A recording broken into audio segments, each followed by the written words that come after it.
अगस्त 2024 दिल्ली के नजफगढ़ में एक 16 साल का लड़का चुपचाप अपने घर में घुसता है, अपनी माँ की अलमारी खोलता है, वहाँ रखी 2 गोल्ड चेन्स, एक रिंग और एक इयररिंग उठा के बिना किसी आवाज के चुपचाप पहुंच जाता है लोकल ज्वेलर के पास। वहाँ ज्वेलरी बेचता है और अगले दिन उसके हाथ में होता है एक आईफोन 50,000 का, किसके लिए? अपनी गर्लफ्रेंड को गिफ्ट करने के लिए। आज की जनरेशन शो ऑफ और रेगुलर स्पेंडिंग में पागल हो चुकी है। पैसे देकर फेक कॉन्सर्ट की स्टोरीज में खुद को टैग करवाती है, बाहर ट्रिप पे जाने के लिए लोन ले रही है, बजट भले 15 लाख का हो लेकिन शादी 50 लाख की करनी है क्योंकि रॉयल वेडिंग करनी है, और एल्टो की सैलरी पे क्रेटा की ईएमआई बढ़ने की ख्वाहिश रखती है। माँ बाप के पास पैसे नहीं है लेकिन बच्चे को बाहर कनाडा अमेरिका जाके 3rd क्लास कॉलेज से बेकार डिग्री करनी है क्योंकि बाहर जाके पढ़ने का शो ऑफ करना है। आज का जेन ज़ी अमीर बन तो पा नहीं रहा और अमीर बनने की चाहत में खुद को अंदर से खाली कर रहा है। जानेंगे इस पूरी बात का सच आज की वीडियो में।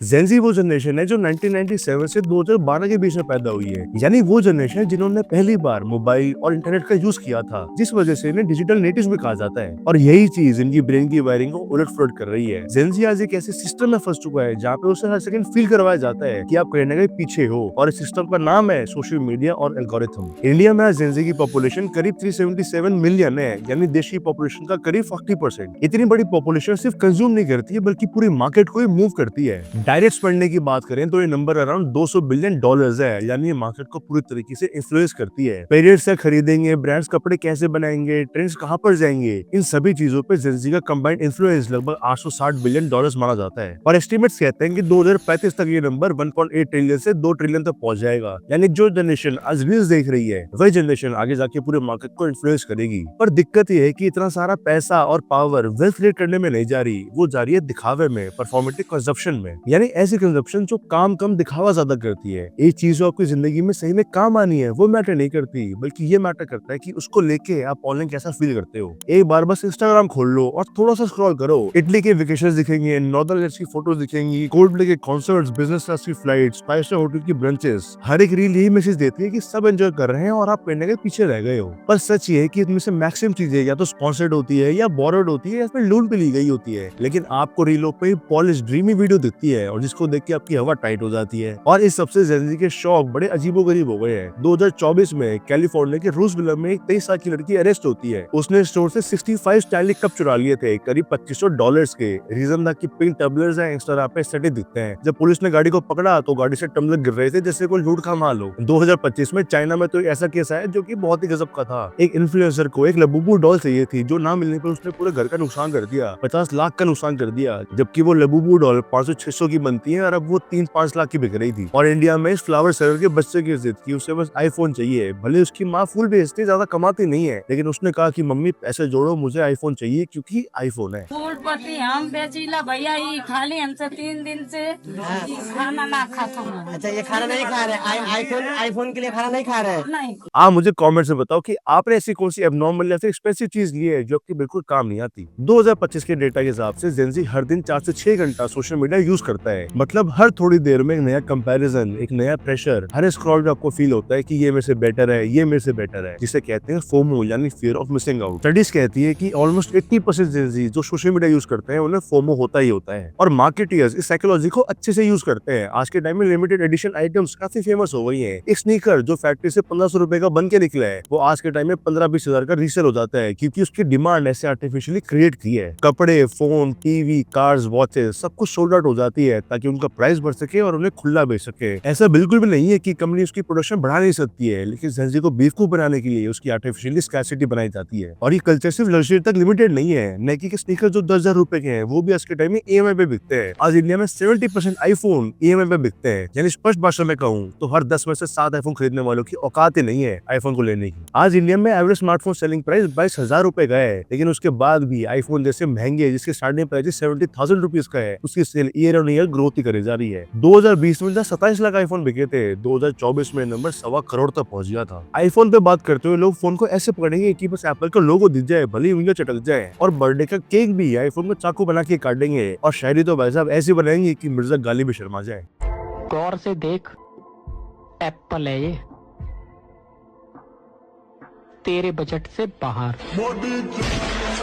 और ये ट्रेंड सिर्फ फोन तक लिमिटेड नहीं है, गाड़ियां भी यार इसी लॉजिक से बिक रही हैं। जो इंडिया पहले एक हैचबैक ड्रिवन सोसाइटी थी, जो कंफर्ट, पर्पस और पैसे देख के अपनी गाड़ी को खरीदती थी, आज के टाइम में गाड़ी बस ये देख के लेती है कि गाड़ी की रोड प्रेजेंस हो, कि जब मैं गाड़ी लेके बाहर निकलूं तो सब देखिए कि कोई अमीर आदमी बाहर आ रहा है। इसी वजह से कंपनीज भी आज के टाइम में कॉम्पैक्ट एसयूवी बना रही है कि उसकी फील तो एसयूवी वाली है और जेब भी ज्यादा टाइट ना पड़े। किया सोनेट, hyundai वेन्यू, टाटा पंच, ऐसी गाड़ियां 2024-25 में इंडिया के टॉप सेलिंग कार्स में 500 की 5 एसयूवीज थी। इंडिया एक ऐसा देश है जहाँ पे 8 महीने गर्मी पड़ती है, लेकिन उसके बाद भी बंदे को सनरूफ वाली गाड़ी चाहिए क्योंकि प्योर शो ऑफ करना है। अब इसमें शादी का एंगल भी देख लो, सोशल मीडिया पे दिखती फेरी टेल वेडिंग्स और बॉलीवुड की संजय लीला भंसाली की ग्रैंड सेट्स वाली वेडिंग, इन सबको देख के जिंदगी की एस्पिरेशन इतनी तगड़ी बढ़ गई है कि हमारी शादी भी ऐसी होनी चाहिए। जयपुर, उदयपुर, जैसलमेर के 5 स्टार होटल में हेरिटेज लुक और व्यू के साथ, जहाँ ब्राइड एंट्री पे ग्रूम रोता हुआ दिखे और कियारा अडवाणी, सिद्धार्थ मल्होत्रा जैसी फोटोज आए। जो शादियां पहले 15-20 लाख की होती थी, आज सीधा 50 लाख की हो गई है और 50 लाख तो फिर भी कम 1-2 करोड़ तक पहुंच गई है, जिसमें प्री वेडिंग का खर्चा अलग से ऐड हो गया है। लोगों ने आज के टाइम में स्टूडियोज बना दिए हैं जहाँ पे अलग अलग सेट्स बन गए हैं। उदयपुर, वेनिस,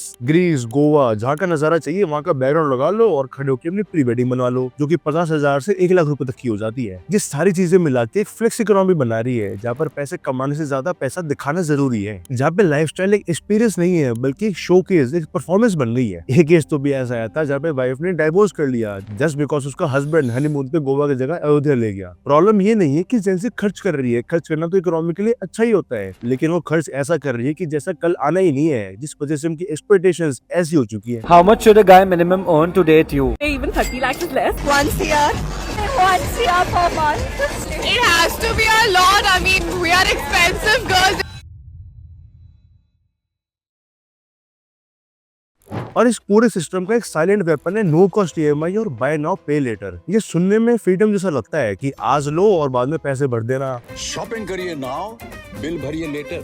फोन लो, कपड़े लो, स्नीकर्स लो, चाहे स्टैनली का कप लो, आज लो, आज आपको बस 1000 रुपए देने हैं, बाकी पैसे बाद में दे देना। और छोटे छोटे इंस्टॉलमेंट्स है जो आपको महीने के एंड में देनी है, लेकिन ये हर छोटी ईएमआई एक चेन जैसी होती है जो कि आपकी फ्यूचर इनकम को बांध रही है। नंबर्स क्लियरली दिखाते हैं कि यंग लोगों के पास पैसे बचते नहीं है, जिसके बाद वो अपना क्रेडिट कार्ड मैक्स आउट करते हैं और लोन्स लेते जाते हैं। 2020 से 2024 के बीच क्रेडिट कार्ड के एनपीएस लगभग 500% बढ़ चुके हैं। आज 2024 में क्रेडिट कार्ड के डिफॉल्ट 28% राइज हो गए हैं, जिसमें सबसे बड़ा एज ग्रुप 18 से 34 इयर्स की एज का था। ये सिर्फ केयरलेस स्पेंडिंग नहीं है बल्कि डेट ट्रैप का इंडिकेटर है। आज डेटा के हिसाब से लगभग 80% जेंजी के पास एक नया प्रोडक्ट तो पक्का ऐसा है जो कि लोन पर हो। ज्यादातर ये 2 व्हीलर के लोन्स होते हैं या फिर कंज्यूमर ड्यूरेबल्स की ईएमआई या फिर क्रेडिट कार्ड। लेकिन प्रॉब्लम ये है कि सिर्फ पहले पे बंदा रुकता नहीं है, उसके बाद वो मल्टीपल लोन्स देता है कि जब एक ईएमआई भर रहा हूँ तो बाकी भर दूंगा, लेकिन वो सारी ईएमआई पाइल अप होकर बहुत बड़ा हेडेक बन जाता है। इस लाइफस्टाइल को जस्टिफाई करने के लिए लोगों ने नई टर्म में निकाल दी है जिसे गर्ल मैथ कहते हैं। लॉजिक बड़ा सिंपल है कि आपने अगर ड्रेस रिटर्न करी है तो उसके बदले में आप एक शूज ले सकते हो। ईएमआई पे फोन लिए है, महीने की ईएमआई से 2000 रुपए की है, चीप ही है, कोई खास बात नहीं है। और जब अमाउंट दिमाग में बढ़ाने लगता है तो उसकी गिल्ट भी नहीं होती है। आज रियलिटी ये है कि 77% यंग इंडियंस जिनकी एज 18 से 34 के बीच में है, जिसमें मेजॉरिटी जेनजी भी आ जाते हैं, उनकी मैक्सिमम सेविंग्स फोन और एपल जैसे कैटेगरीज में जा रही है। वो चीजें जो वैल्यू क्रिएट नहीं करती, सिर्फ वैल्यू डिस्प्ले करती है। इसके ऊपर एक साइलेंट किलर है सब्सक्रिप्शंस। नेटफ्लिक्स का फैमिली प्लान, स्पॉटिफाई का premium plan, notion templates, Canva pro,